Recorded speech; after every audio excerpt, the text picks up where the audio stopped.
Well, thank you so much for that. I'm really delighted to be here, and thank you for inviting me. I feel particularly privileged, actually, to have been asked to speak at a conference on better business, because I'm not a business pioneer, I'm not an entrepreneur, I'm not a consultant, and I'm not a manager. As a politician, I belong to a group which is held in far less esteem than any of you, unless there happen to be any bankers or estate agents among you today. But I'm very glad to be here, because the case that I want to make this morning is that to achieve better business, we don't just need more enlightened people in business, we desperately need them in politics as well. Because while many of the changes that need to be made to create sustainable business can be done at the level of the individual enterprise, if we're to scale up those impacts, if we're to make change fast enough, then we need political action too to create the policy framework that will ensure that all businesses change and not just the most enlightened amongst you. So I've been asked to talk about the challenge of sustainable business, and so hopefully to be a bit provocative, I've called my talk, When is Enough Enough? I want to look at the politics and economics not just of efficiency, but also about sufficiency. We hear a lot about efficiency. It's a byword in so much of today's business speak and from governments as well. But what about sufficiency? We hear an awful lot less about that. It's not much talked about in the House of Commons or the Treasury, or indeed in the many chambers of commerce up and down the land. It's not very fashionable. But the case I'd make is that our lives quite literally depend upon it. Because as the scale of the environmental crisis we face becomes ever clearer, the need for action grows ever more urgent. Last month's news of the record levels of melting summer sea ice at the Arctic should have been a resounding call to action to governments around the world. Because on current trends, we are headed for a 6-degree temperature rise by the end of this century, and frankly, the implications of that are horrendous. They are catastrophic. And so I want to argue three things in my time this morning. First, that investment in the green economy is a way out of our current economic crisis, not a distraction from it. And second, that a green economy is more than just an efficient economy. On a planet of finite resources and rising population, we need more than just a more resource-efficient version of business as usual. We need a completely new model of production and consumption. We don't just need to think outside of the box, we need to throw the bloody box away. Third, any new model cannot be based on ever-increasing economic growth. And I have a feeling that Kenneth Boulding is going to be a theme through our discussions today, because I've got a quote from him too. And my quote from Kenneth Boulding, something he said over 50 years ago, was this: that anyone who believes exponential economic growth can go on forever in a finite world is either a madman or an economist. I'd argue that economic growth is actually becoming uneconomic. In other words, the cost of clearing up the social and environmental damage that's associated with our current model of growth actually outweighs the value that the growth itself is creating. Running down resources, cutting down rainforests, spilling oil in the Gulf of Mexico, changing the climate. And that's why we need politicians to put in place policies that treat the economy as a wholly owned subsidiary of the environment and not the other way around. So let me start by taking you back to last year's Conservative Party conference. When George Osborne told the media, the party faithful, and indeed the hordes of lobbyists who far outnumbered them all, that, and I quote, "We're not going to save the planet by putting our country out of business." I think that begs quite a lot of questions about what planet George Osborne is actually on, because his comment bears absolutely no relation to the one that most of us are inhabiting. The economic reality speaks for itself. Last year, for example, the green economy in the UK was worth £122 billion. That represents over 9% of the overall economy. The sector has grown 4 to 5% since 2008, and is projected to continue to grow at around 5% a year. Even more significantly, the low-carbon goods and services sector employed almost 940,000 people last year. Now, that is significantly more than the auto industry and the telecommunications sector put together. Indeed, the green economy is hugely more labour-intensive than the fossil fuel economy it replaces. And that means that at a time of austerity, investment in green technologies isn't a costly distraction from tackling our economic difficulties. Rather, it's a route out of those difficulties, providing the jobs that will ensure people can pay the taxes that will go into the Treasury and get this country and many others on our feet again. And there are some very easy wins out there. Globally, subsidies for fossil fuels are 6 times greater than subsidies for renewable energy. Now, just think what a redirection of that support could achieve in terms of clean energy and other innovative and sustainable industries. A truly sustainable energy system based on a massive investment in renewables and energy efficiency, together with more community and cooperatively owned energy generation, is technically within our grasp. What's needed is the political leadership from David Cameron and others to prioritise the public interest above the corporate profits of the fossil fuel and nuclear industries. But it's not just the energy system that needs to change. For the last century, commodity prices have been declining by on average 1.2%. Today, however, almost all commodities are on a rising cost curve, with practically no prospect of prices getting back to where they were even a few years ago. And as we know, one of the principal reasons for that surging, for that is the surging demand in countries like China and India and Brazil. Just one example, more than half of all the concrete poured anywhere in the world in 2010 was poured in China. Now, the response of conventional economists is predictable. Prices rise, prices fall. If you're talking sustainability, then maybe high prices are not necessarily a bad thing. They encourage efficiency, one might argue, which drives innovation, creating new platforms for growth and value, which is good for the economy. Business as usual, then? Well, far from it.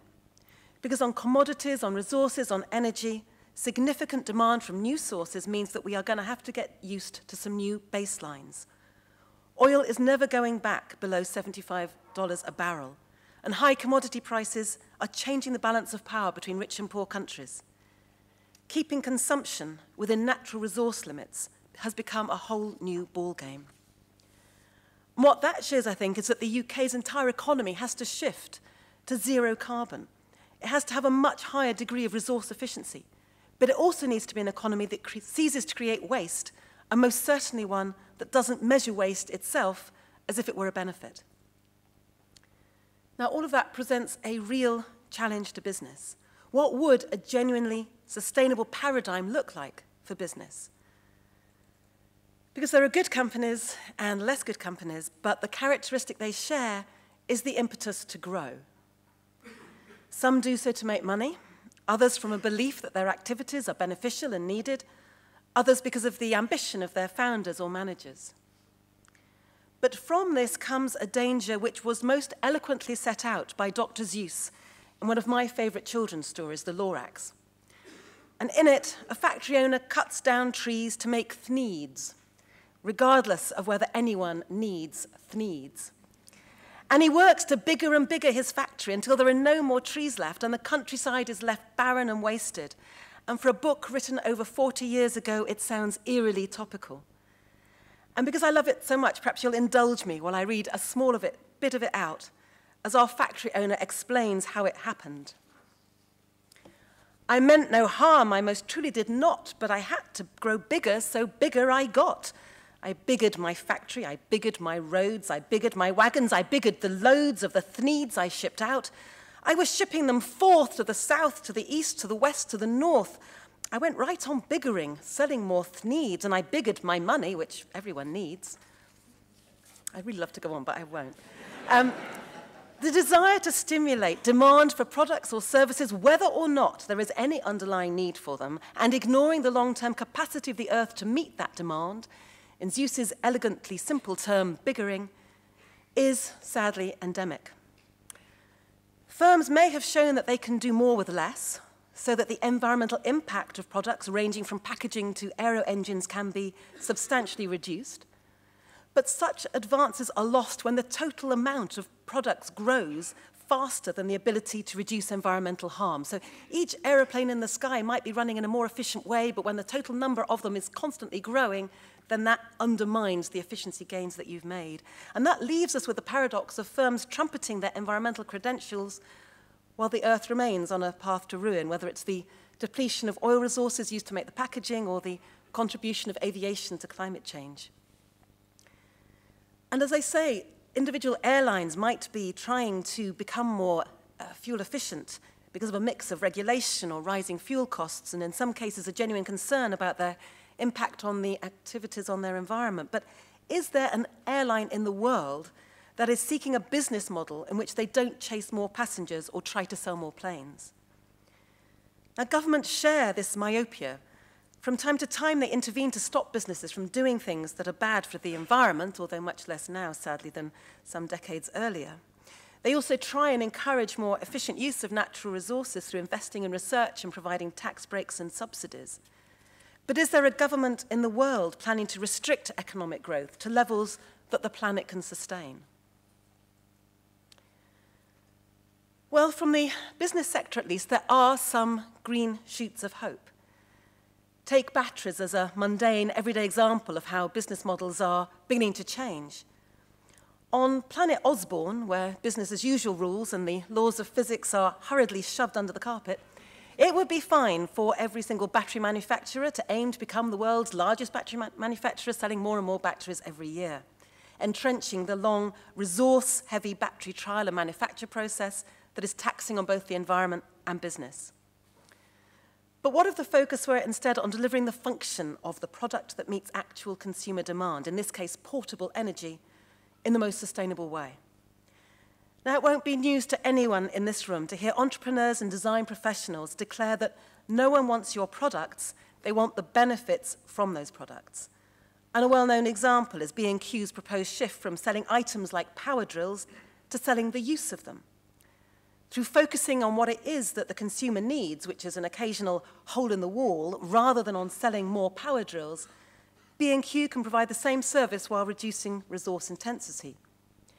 Whipcar and its French equivalent Buzzcar also allow people to rent their own cars out to others when they're not in use. And so instead of having your car parked outside your office or your home for 8 hours a day, during that time someone else can use them and pay you for the privilege of doing so.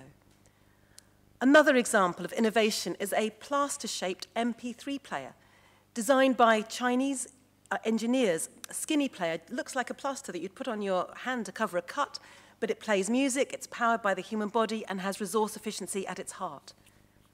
And the more you look into this, actually, there seems to be no end to cool companies pioneering dramatically new approaches to doing business, often doing what's known as disruptive innovation.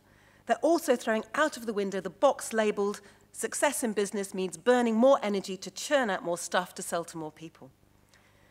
And disruption in some cases, like Skype and Spotify, mean stripping out whole chunks of resources that were once seen as essential, like a plane to get you to face-to-face meetings or a bunch of CDs to listen to music. Carpet tile manufacturers Interface Floor has designed a tile collection by recovering and remanufacturing flooring. Made from 100% recycled yarn, the products are an example of closed-loop manufacturing, as they're made from pre- and post-consumer raw materials, and of course use far less yarn than previous ranges, reducing their environmental impact. Outdoor clothes specialist Patagonia has gone as far as running adverts headed, "Don't buy this jacket." Value what you have was the message. Come back to us when you really need what by implication would be a high quality and presumably high-priced replacement. But if it works, it could lead to Patagonia making more profits while net consumption of resources overall is reduced. Now, naysayers will rightly argue that Patagonia didn't get to be a $400 million US company by not selling clothing, which is perfectly true. But some of those same pundits might not be aware that Patagonia is still a family business owned by Yvonne and Melinda Chouinard, and Yvonne wrote in the introduction to his autobiography, and I quote, "Patagonia exists to challenge conventional wisdom and present a new style of responsible business. We believe the accepted model of capitalism that necessitates endless growth and deserves the blame for the destruction of nature needs to be displaced."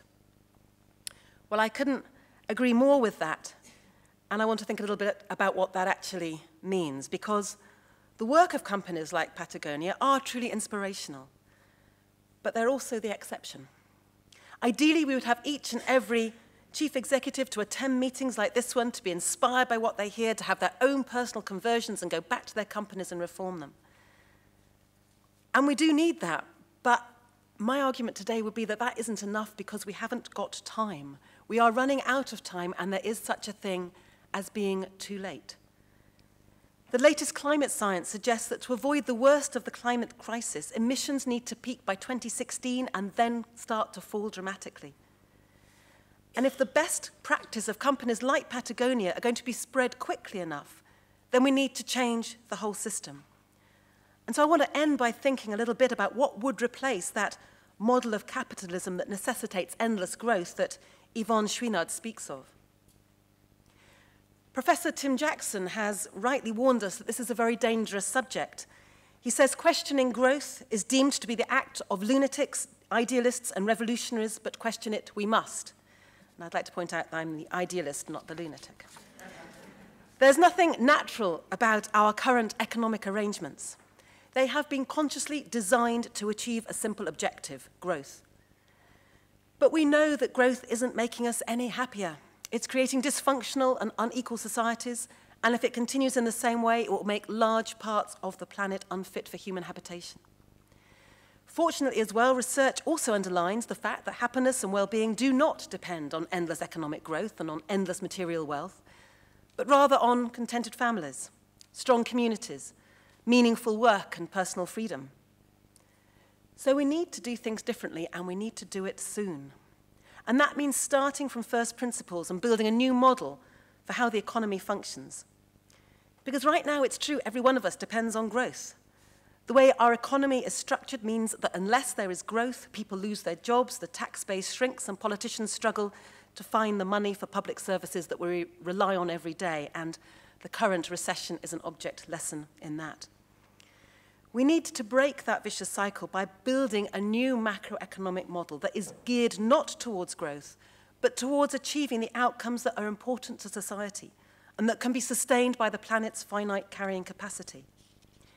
It won't be easy, but if we can create an economy to achieve the goal of growth, then certainly if the political will is there, we can also create an economy that delivers for people and planet.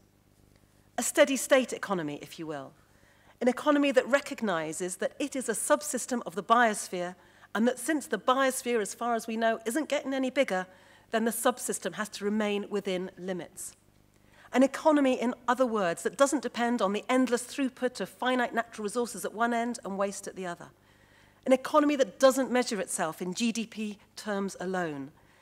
And an economy that isn't fueled by an advertising industry that is designed, in the words of Tim Jackson, to be constantly persuading us to spend money we don't have on things we don't need, to make impressions that don't last on people we don't care about. So what would a steady state economy look like? Well, let's be very clear, first of all, that a steady state economy is not a failed growth economy. The current recession, where growth is stalled, people are thrown out of work and misery compounded, is not a prototype steady state economy. And Professor Herman Daly explains this with an analogy about aeroplanes and helicopters. An aeroplane, he points out, is designed for forward motion, and if it tries to hover, it crashes. So it's not really terribly helpful to think of a helicopter as an aeroplane that fails to move forwards. It's a different thing. A helicopter is designed to hover, and likewise, a steady state is not designed to grow. And it doesn't mean that there's no economic activity. There's a phrase, dynamic equilibrium, that's been coined to try to capture the sense of activity without constant growth. Steady state behavior is a system that permits qualitative development, but not aggregate quantitative growth. And you can think of it as growth is more of the same stuff, development is the same amount of better stuff. So in designing this new economy, let's start with the hard outcomes we need to engineer, the environmental sustainability, the equitable economic justice, the high levels of human well-being, and then link those back to the relevant determinants within the model, the aggregate output, income distribution, and working hours, and then reverse engineer what this would imply for levels and types of differing inputs.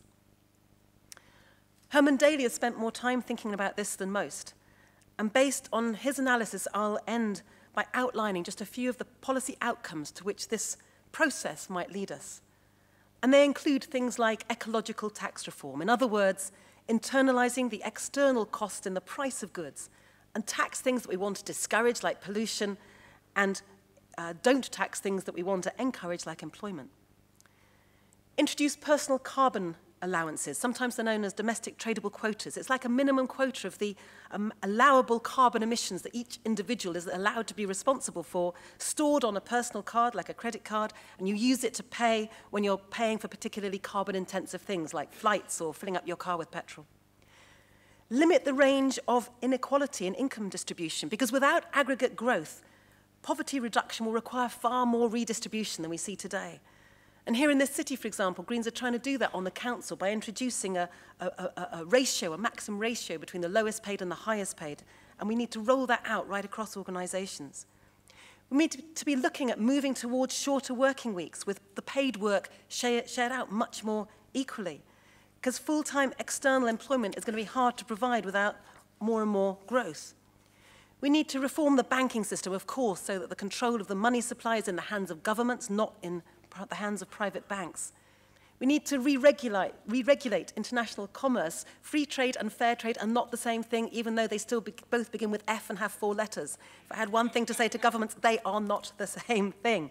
We need fair trade, and frankly, we need a bit less international trade and more localized trade. We need to get to grips with the population crisis. Education, income generation, better access to family planning, not coercion if the Daily Mail is lurking in the background. We need to reform national accounts. We need to separate GDP into a cost account and a benefit account. We compare them at the margin, and we stop growing when marginal costs equal marginal benefits, and we never muddle them up. Now, I would be the first to admit that this is ambitious stuff. It will need a major shift in the priorities of politicians and in the expectations of the public. It will mean a revolution in what we mean by progress and in how we measure success. It will mean demonstrating in very real and tangible terms that the zero-carbon society towards which we aspire is a far more attractive one than the fossil fuel-driven society that we leave behind. We need to be positive about that future, however hard it is, and remember the inspiration from Martin Luther King came from his dream, not his nightmare. We need to inspire people with a vision not just of a better business, but of a better world. And that's why we need enlightened people, not just in business, but in politics and indeed in every walk of life. In the final words from Dr. Seuss's The Lorax, unless someone like you cares a whole awful lot, nothing is going to get better. It's not. So I am delighted to be in a room of people who do indeed care a whole awful lot, and I look forward to working with you to ensure things get better and get better soon. Thank you.